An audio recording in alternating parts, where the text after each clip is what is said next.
ये कहानी पाकिस्तान के एक छोटे गांव में रहने वाले लड़के की है, जिसका घर एक ऐसे इलाके में था जहां से बड़े गांव तक पहुंचने के लिए एक पुराने लंबे कब्रिस्तान से होकर गुजरना पड़ता था। उस रात भी वो एक काम के लिए घर से निकला, लेकिन रात इतनी गहरी और हवा इतनी सुस्त हो चुकी थी कि कब्रिस्तान की दीवार के साए ज़मीन पर फिसलते हुए जिंदा लगने लगे। और इसी खामोशी में उसे वो चीज़ दिखी जिसका इंसानी दुनिया से कोई भी ताल्लुक़ नहीं था। इस मंजर को समझने से पहले ज़रूरी है कि ये बात वहाँ से शुरू की जाए जहाँ इस लड़के की ज़िंदगी बिल्कुल आम थी। एक छोटा सा गांव और वो पुराना कब्रिस्तान जिसे उसने बचपन से सिर्फ एक रास्ते के तौर पर देखा था। स्टोरी शुरू करने से पहले मेरी आप लोगों से गुजारिश है कि अगर आपको मेरी वीडियोस अच्छी लगती हैं तो वीडियो को लाइक कर दिया करें और चैनल को भी सब्सक्राइब कर लें और बेल आइकन पर भी क्लिक कर दिया करें। इससे आपको मेरी आने वाली नेक्स्ट वीडियोस के नोटिफिकेशन मिलते रहेंगे। तो स्टोरी पे वापस आते हैं। दोस्तों, ये कहानी पाकिस्तान के एक छोटे से गांव में रहने वाले लड़के की है जिसका नाम रमीज़ था। रमीज़ बताता है ये वाक़या आज से तकरीबन 18 साल पुराना है। रमीज़ जिस गांव में रहता था वो असल में एक छोटा गांव इसलिए कहा जाता था क्योंकि कई अरसे पहले गांव की पंचायत ने फैसला किया था कि जिन लोगों को नए घर चाहिए वो गांव के दूसरे हिस्से में शिफ्ट हो जाएं। लोगों के लिए गांव के दूसरे हिस्से में घर बन रहे थे, तो वो लोग जो पहले बड़े गांव में रहते थे उनमें से कुछ फैमिलीज़ ने कई सालों पहले इस छोटे गांव को आबाद किया था। बड़ा गांव पुराना था, वहाँ तमाम ज़रूरियात की चीज़ें मिलती थी। आटा, घी, दाल और सब्ज़ी की दुकानें, हत्ता कि सुई धागा भी वहाँ से मिल जाया करता था। और उस गांव में छोटा सा एक मेडिकल स्टोर भी था। और वो बड़ा गांव धीरे धीरे इतना बढ़ गया कि उसने वक्त के साथ एक छोटे शहर का रूप लेने लगा, इसलिए उसे बड़ा गांव बुलाते हैं। रमीज़ का छोटा गांव उस बड़े गांव से थोड़ा हटकर बसाया गया था, लेकिन दोनों के बीच में एक पुराना और बहुत बड़ा कब्रिस्तान पड़ता था। ये कब्रिस्तान इसलिए बड़ा था क्योंकि पहले पूरा इलाका एक ही गांव में होता था। बाद में गांव डिवाइड हुए, नई बस्तियां बनी, लेकिन कब्रिस्तान अपनी पुरानी हदों में वैसे का वैसे ही रहा। रमीज़ के गांव से बड़े गांव तक जाने के लिए सिर्फ एक ही सीधा रास्ता था और उस रास्ते के बिल्कुल बीच में वही कब्रिस्तान आता था। इसलिए रमीज़ और उसके गाँव वाले दिन में कई दफ़ा उसी रास्ते से गुजरते थे, चाहे दुकान का कोई काम हो, दवाई लेनी हो या किसी रिलेटिव के घर जाना हो। रात को यह रास्ता और कब्रिस्तान दोनों बिल्कुल अलग सूरत इख्तियार कर लेते थे और कभी कभार वहाँ से राह गुजरते लोगों ने कब्रों के ऊपर से गुजरते हुए साए भी देखे हैं। एक रात रमीज़ और उसकी फैमिली ने खाना खाया और उसके बाद रमीज़ अपने कमरे में चला गया। तभी उसे अचानक से अपनी अम्मी की चीखने की आवाज़ आई। रमीज़ जल्दी से अपने कमरे से बाहर आया और अपनी अम्मी को देखने लगा, तो जब उसने देखा तो उन्होंने अपने पेट पे हाथ रखा हुआ था और धीमी सी आवाज़ में कहा कि उनको बहुत शदीद दर्द हो रहा है। रमीज़ ने पानी पिलाया मगर दर्द धीरे धीरे बढ़ता जा रहा था। घर की फ़िज़ा में एक ऐसी खामोशी फैल गई थी जिसमें बर्तन रखने की हल्की सी आवाज़ भी बहुत ज़्यादा लग रही थी। रमीज़ को फ़ौरन समझ आ गया था कि अब बिना देर किए मेडिकल स्टोर से दर्द की दवा लेना ज़रूरी है।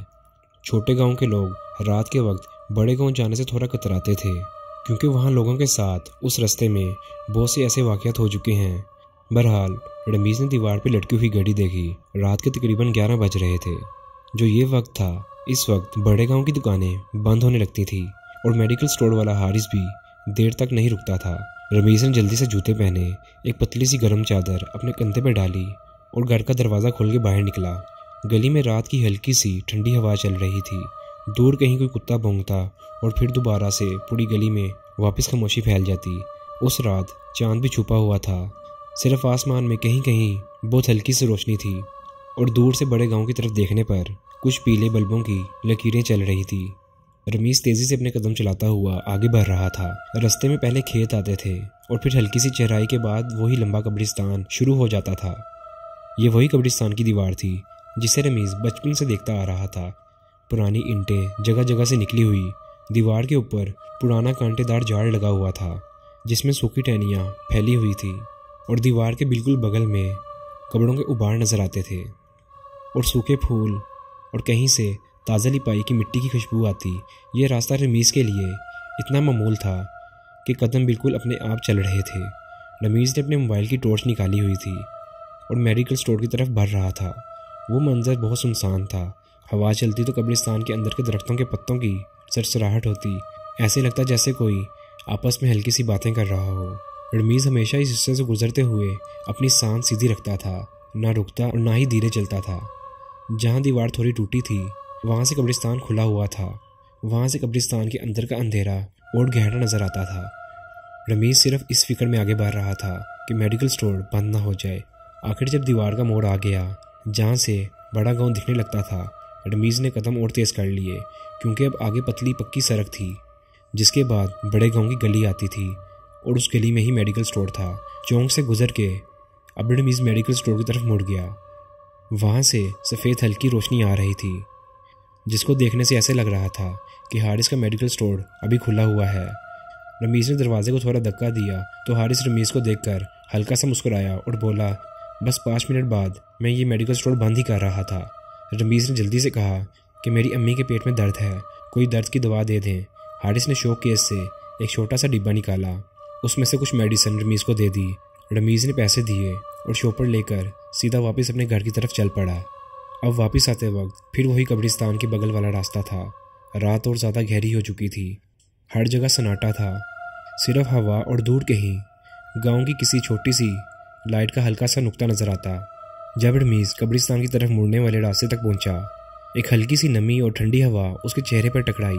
रमीज ने दोबारा टॉर्च ऑन की, रोशनी ज़मीन पर डाली, लेकिन जैसे जैसे कब्रिस्तान की दीवार नज़दीक आ रही थी, टॉर्च की जलती हुई लंबी लाइन भी उसके आगे दब सी गई थी।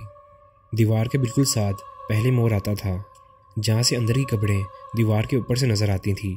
रमीज आराम से चल रहा था, लेकिन अचानक से उसने एक अजीब सी खड़खड़ाहट सुनी, जैसे सूखे पत्ते बगैर किसी वजह के हल्के हल्के हिल रहे हों।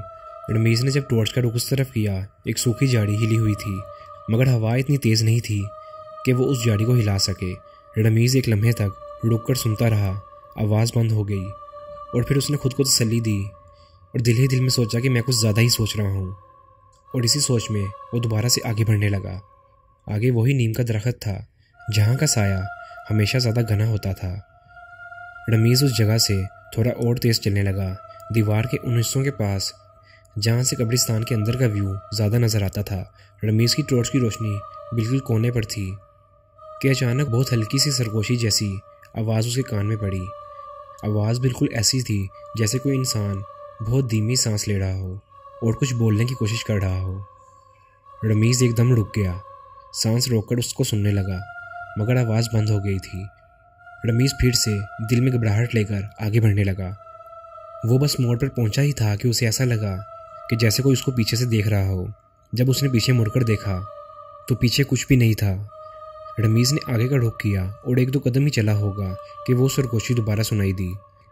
इस दफ़ा ज़रा ज़्यादा और वाजिया थी, जैसे किसी ने उसका नाम लेकर बुलाया हो। रमीज का दिल वो आवाज़ सुनकर एकदम ज़ोर से दरका। उसने टॉर्च की रोशनी अपने बाईं तरफ डाली और वहाँ दीवार के अंदर कब्रिस्तान के बिल्कुल करीब एक औरत खड़ी हुई थी, बिल्कुल स्याह चादर में लिपटी हुई, सर झुका हुआ था।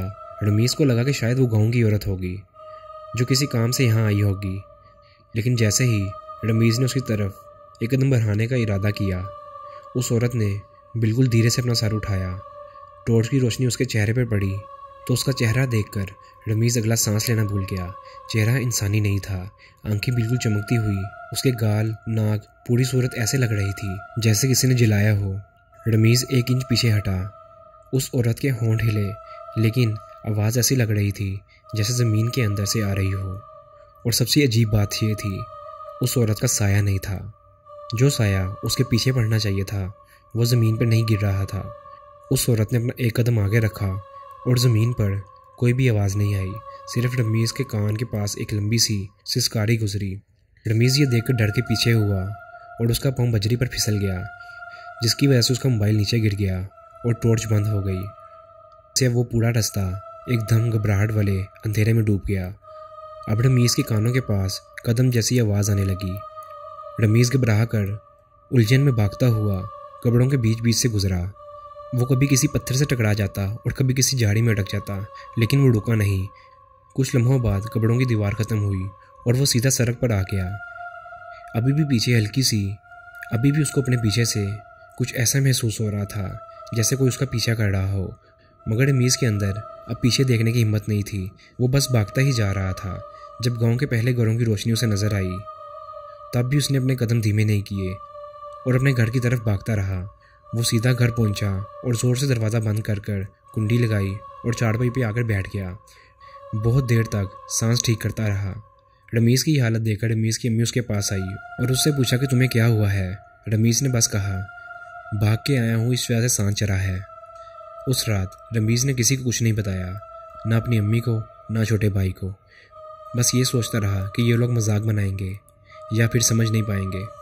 आज भी रमीज़ जब उस कब्रिस्तान के पास से गुजरता है उस तरफ देखता भी नहीं है। रमीज़ कहता है, कुछ चीज़ें ज़िंदगी में एक दफ़ा देख लो फिर उम्र भर भूल नहीं सकती। आज की स्टोरी में सिर्फ इतना ही। अगर ये स्टोरी आपको अच्छी लगी है इस वीडियो को लाइक करें और शेयर करें और हमारे यूट्यूब चैनल को भी जाकर सब्सक्राइब करें और बेल आइकन पर भी क्लिक करें ताकि आपको मेरी नेक्स्ट आने वाली वीडियोज़ के नोटिफिकेशन मिलते रहें। मैं मिलता हूँ आपको एक नेक्स्ट वीडियो में, तब तक के लिए अल्लाह हाफिज़।